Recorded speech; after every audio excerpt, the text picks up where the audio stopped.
নারী।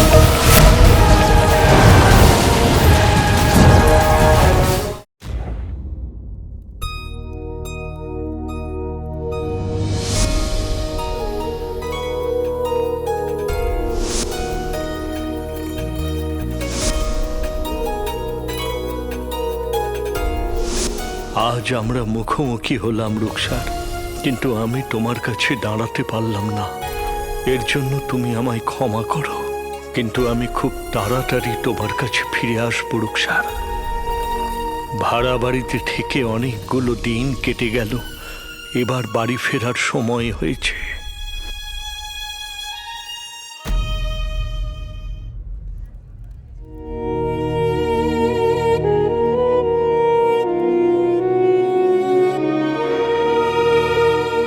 জুম্মার দিনে আলাদিনের বাবা রাজ্জাকদার দোকানে কেশর দেওয়া জিলিপি খেতে নিশ্চয়ই আসতো।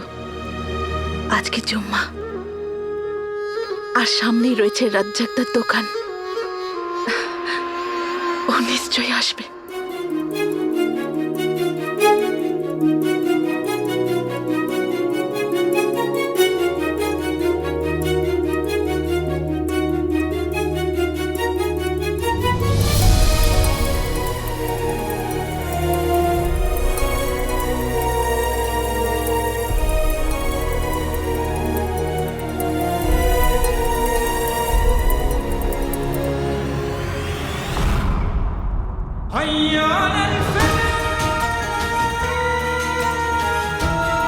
ওমর,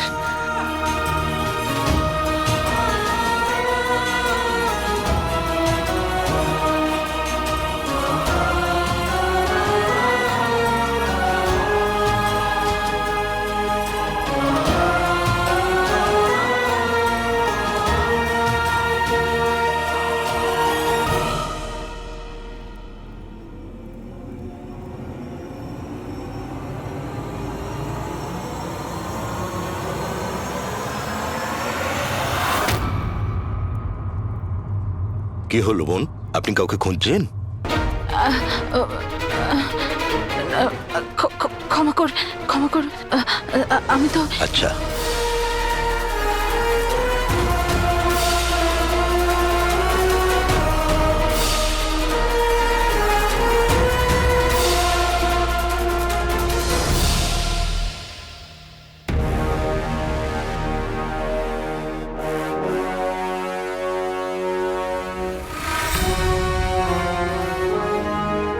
বন্ধু, তুমি যদি আমার এই কাজটা করে দাও, আমি তোমার কাছে চিরকৃতজ্ঞ থাকব।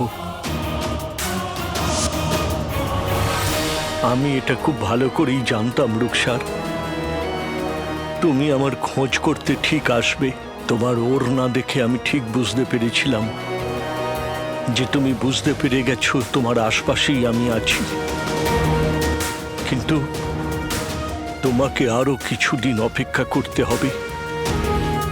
আমিও তোমাকে কাছে পেতে চাই, বাকি জীবনটা তোমার সঙ্গেই কাটাতে চাই। কিন্তু সবার আগে আমাকে ওই কালো চোরকে ধরে ওর পাপের শাস্তি দিতে হবে। আর নিজেকে নির্দোষ প্রমাণ করার পর আমি তোমার কাছে ফিরে আসবো রুকসার। আর যদি আল্লাহ চায়, আমাদের এই অপেক্ষা খুব তাড়াতাড়ি শেষ হয়ে যাবে।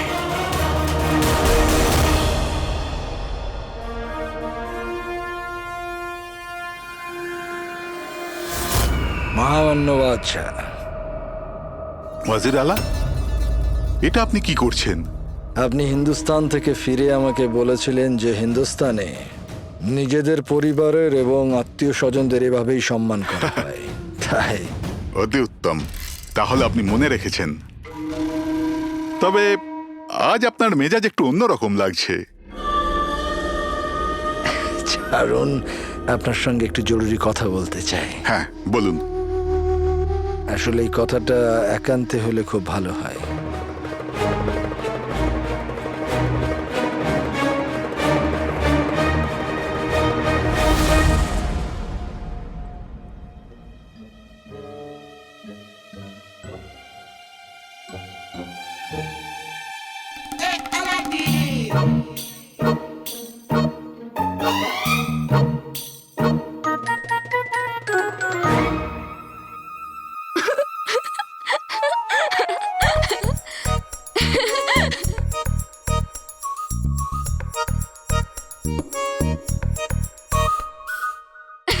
কালো চোর, তুমি এটা কি সেজে এসেছো? আমি তো তোমাকে রং মিস্ত্রি সাজতে বলেছিলাম, মাদারি নয়। আরে তুমি কি জানো, রং মিস্ত্রিরা না এইরকমই জামা কাপড় পরে। আর মা বলেছে আমাকে খুব ভালো লাগছে। উনি তো বলবেনই, বোকা। উনি তো তোমার মা আর আমি তোমার।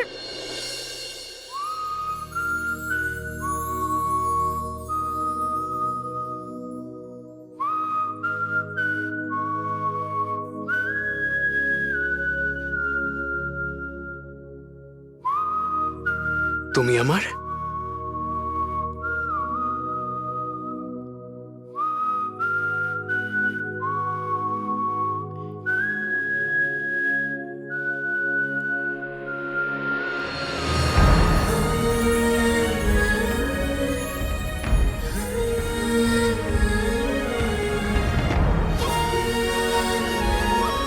উত্তর দাও, আমি তোমার কে হই?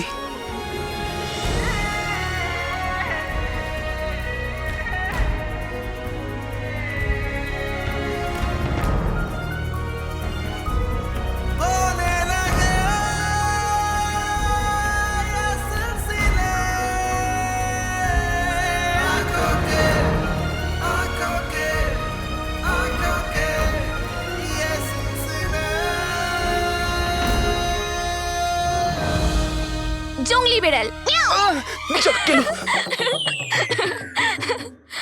অনেক হাসি মজা হয়েছে, এবার শেখ জিনুকেও তো খুঁজতে হবে। এসো আমার পিছনে এসো। আরে আরে আরে আরে আরে আরে আরে তোমার পিছনে কিসের আনন্দে? এই আনন্দে যে এই এলাকাটা আমার। আমরা দুজনেই এখানে কাজ করি, তাহলে এটা শুধু তোমার কি করে হলো? প্রাসাদের নমুনা কে আনলো? তুমি। রং মিস্ত্রি আর কারিগররা প্রাসাদে আসবে এটা কে বললো? তুমি। তোমার ছদ্মবেশে আসার বুদ্ধিটা কে বার করলো? তুমি। তাহলে কার আগে যাওয়া উচিত? তোমার।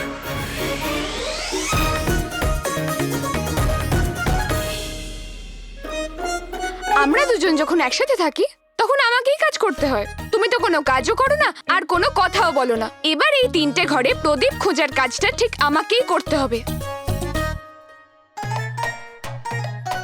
হে দায়িত্ববান নকলচোর, আজ থেকে এই কাজের দায়িত্ব আমি পুরো তোমাকে দিলাম। আজ থেকে তুমিই সব বলবে আর তুমিই সব করবে। তাহলে বলো এরপরে আমরা কি করব? আমার পিছনে লাগা বন্ধ করে দাও আর নিজের কাজটা খুব মন দিয়ে করো কালো চোর, বুঝলে? চলো।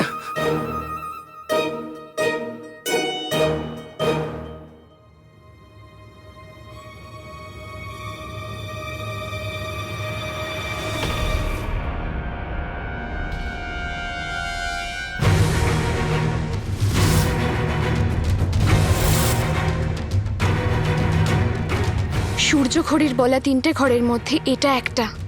ভিতরে যাওয়া যাক। আপনিই হলেন প্রধান, আপনি যা বলবেন আমি তাই করব।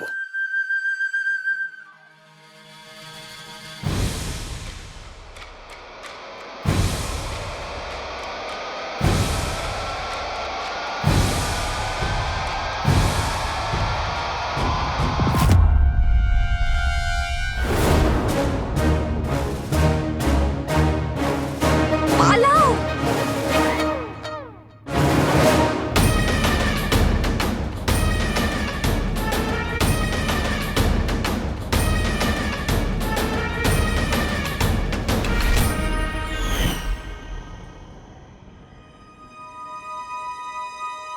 প্রথম তীরটা তো ঠিক জায়গায় লাগলো না, এবার দ্বিতীয় তীরটা ঠিক জায়গায় লাগুক সেই জন্য আমি আগে যাচ্ছি। আচ্ছা, আমিও দেখি তুমি কি করতে পারো। নিশ্চয়ই।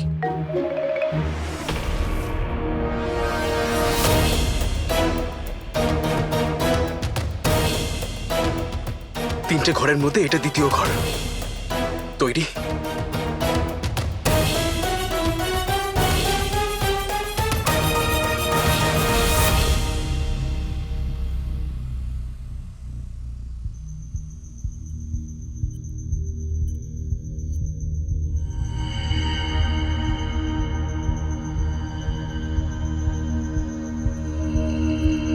এটা তো একটা বৈঠকখানা বলে মনে হচ্ছে। এখানে তো কেউই নেই।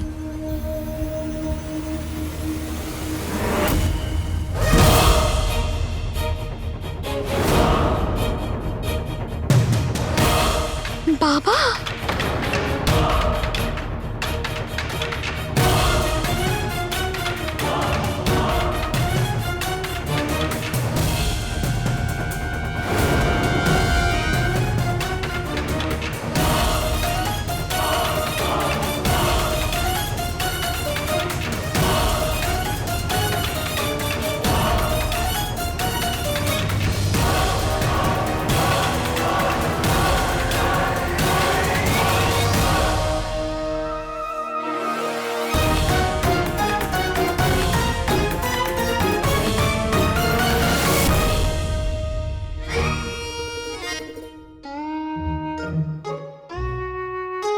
বাবা ওখানে কি করছিল? হে আল্লাহ, আমাদের কোনোভাবে দেখে ফেলেনি তো? তবে নকল চোর, ওখানে ওয়াজিরে আলা ছিল, বাদশা ছিল, তোমার বাবাও ছিল।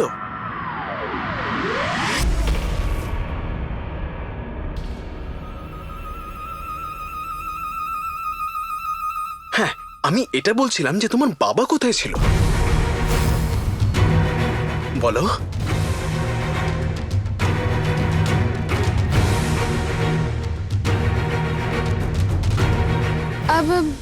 বাবা বাবা আমার বাবা আমার বাবা মহামান্য বাদশাহ, যারা প্রাসাদে কাজ করে, যেমন যেমন আমি, তাই উনি উনি নিজের সন্তানের মতো আমাদের খেয়াল রাখেন। তাই আমরা সবাই যতজনই আছি ছোটবেলা থেকেই সবাই ওনাকে এভাবে বাবা, আমাদের বাবা, কেমন আছো বাবা, বাবা আমাদের। বাচ্চা নকল চোর, কাজ তো আমিও এখানে করি, কিন্তু আমি তো আজ পর্যন্ত মহামান্য বাদশাকে মামা, কাকা, জ্যাঠা, দাদু বলিনি কখনো, শুধু মহামান্য বাদশা। আর একটা কথা বলো, তুমি কি ছোটবেলা থেকেই ওনাকে বাবা বলো? হ্যাঁ, ছোটবেলা থেকেই।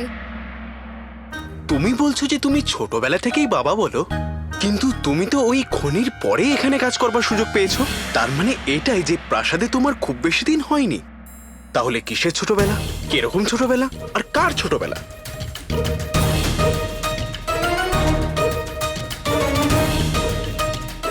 ওই আমি এখানে আজ থেকে কাজ করছি নাকি? হ্যাঁ বলো। হ্যাঁ হ্যাঁ, বেশি দিন তো হয়নি আমি প্রাসাদে এসেছি, তাই আমার মা। আরে আমি তো তোমাকে আমার মায়ের ব্যাপারে কিছুই বলিনি কালোচোর। আমার মা অনেক দিন ধরেই এই প্রাসাদে তো কাজ করছেন, তাই যখনই কোনো উৎসব হতো তখন আমার খুব মজা লাগতো। আমার মা আমাকে প্রাসাদে নিয়ে আসতো মহামান্য বাদশার সাথে দেখা করানোর জন্য।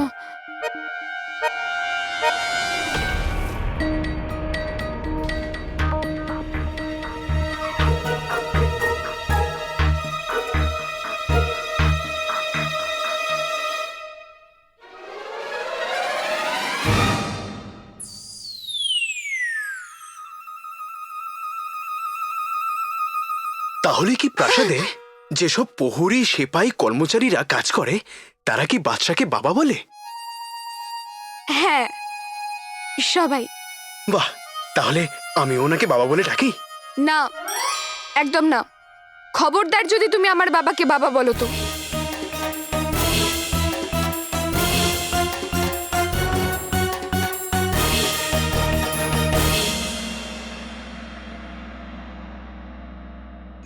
দেখো নকলচোর, আমি কিচ্ছু বুঝতে পারছি না যে তুমি কি বলছো। আমি শুধু এইটুকু জানি যে তুমি আমাকে কখনো মিথ্যে বলবে না। সেই জন্য তুমি যেটা বলছো আমি মেনে নিলাম। চলো।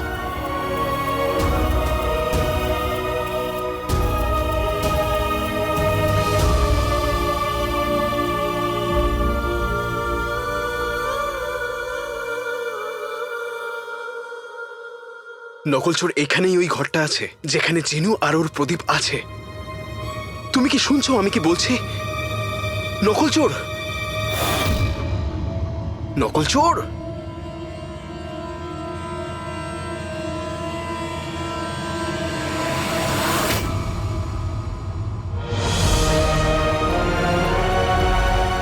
তৃতীয় দরজা।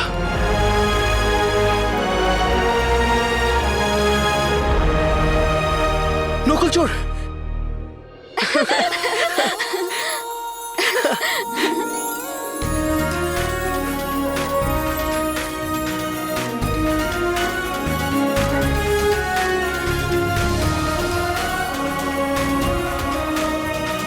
এবার আমাদের জিনুর কাছে পৌঁছানোতে কেউ আটকাতে পারবে না।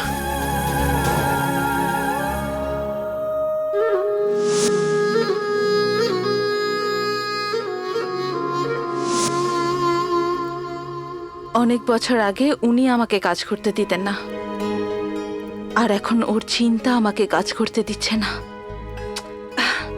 কিন্তু কাজ তো করতেই হবে, তাই না? আর কাল তো শাবানার বাড়িতে আবার পাপড়ও পাঠাতে হবে। উফ, আর আমি এখানে বিরিয়ানিও।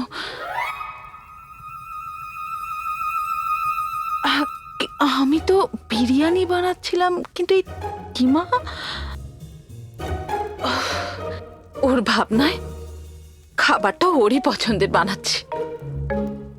এমন ভাবে তো আমি একদম পাগলই হয়ে যাব। ওকে খুব তাড়াতাড়ি খুঁজে বার করতে হবে।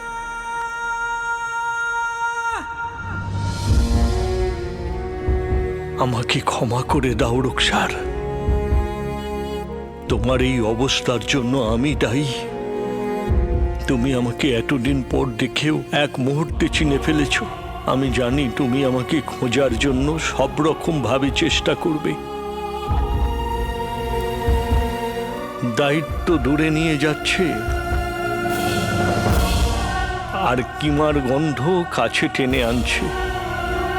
শুধু এটাই ভাবছি যে কি করা উচিত।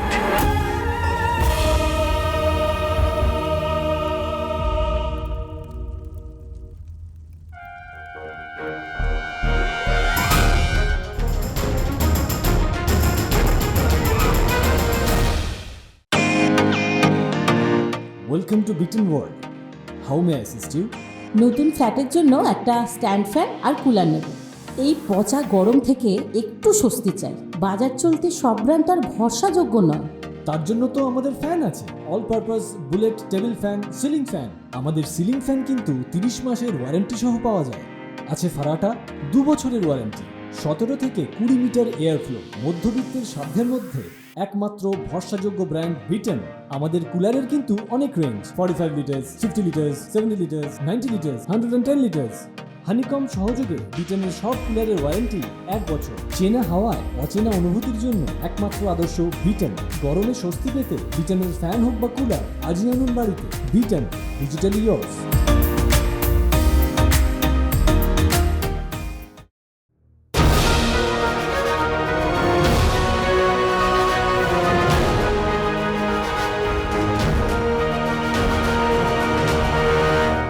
নকল চোর, চলো। নকল চোর, এটা না গোদাম মনে হচ্ছে। গফুর নিশ্চয়ই এখানেই প্রদীপটাকে লুকিয়েছে। যেখানেই লোকানো থাকুক, আমরা সেটাকে খুঁজে বার করব। ঠিক আছে, একটা কাজ করো, তুমি এই দিকটা দেখো, আমি এখানটা হ্যাঁ, খুঁজছি। চলো।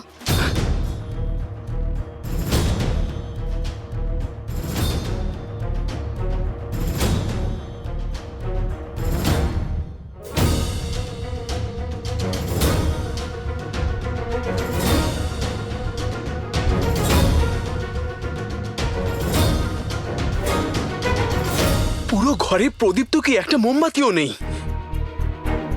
সূর্য ঘড়ির অনুযায়ী তৃতীয় আর শেষ দরজার পেছনে প্রদীপটা হওয়া উচিত, কিন্তু আমরা পুরো ঘরটাকে খুঁজে ফেললাম। প্রদীপের কোনো নামগন্ধ নেই নকলচোর। শেষ আশাটাও শেষ হয়ে গেল নকলচোর। আমি আমার ভাইকে কি করে খুঁজবো?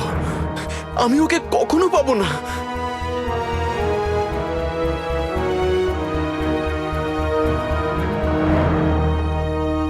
চিন্তা করো না কালোচোর, যদি আল্লাহ একটা দরজা বন্ধ করে দেয় তাহলে আরেকটা দরজা নিশ্চয়ই খুলে দেবে। সব দরজা আমার জন্য বন্ধ নকলচোর। আমার ভাগ্যে তো শুধু এই দেয়ালটা রয়ে গেছে।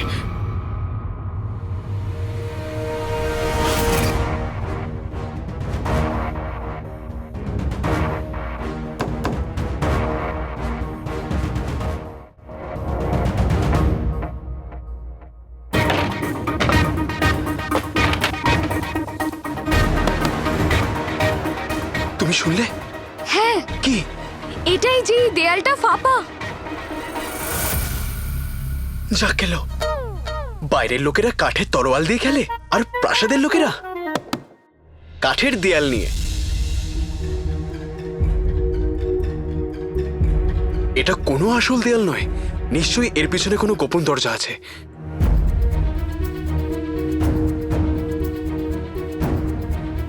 আমার মা আমাকে বলেছিল যে বড় বড় প্রাসাদে এরকম গোপন দরজা থাকে। তুমি তোমার মায়ের কথা কখনো বলোই নি নকলচোর। এর আগে আমি তো কোনোদিন তোমার এত কাছে আসিনি।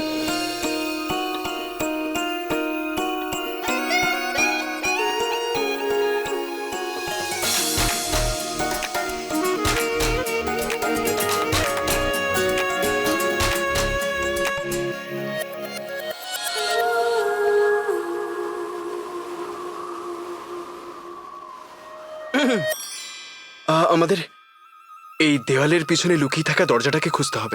হুম।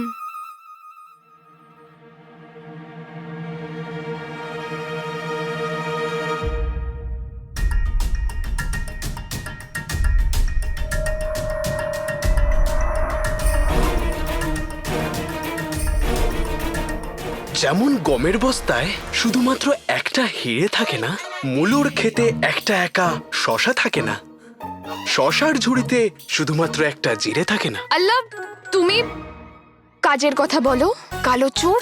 সেই রকমই এই গুদামের একটা দেয়ালে একটা ছবিরা থাকতে পারে না। ছবিরা? আমি বলতে চাইছি ছবি থাকতে পারে না। ও, এবার এখানে ইঁদুররা দেখবার জন্য তো ছবিটা রাখেনি নিশ্চয়ই, তাই না? ছবিটা দেখানোর জন্য লাগানো হয়নি, কিছু লোকাবার জন্য লাগানো আছে।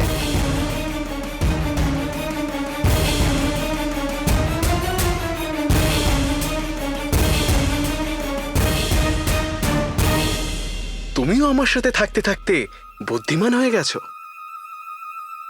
এসো, এটাকে সরাই।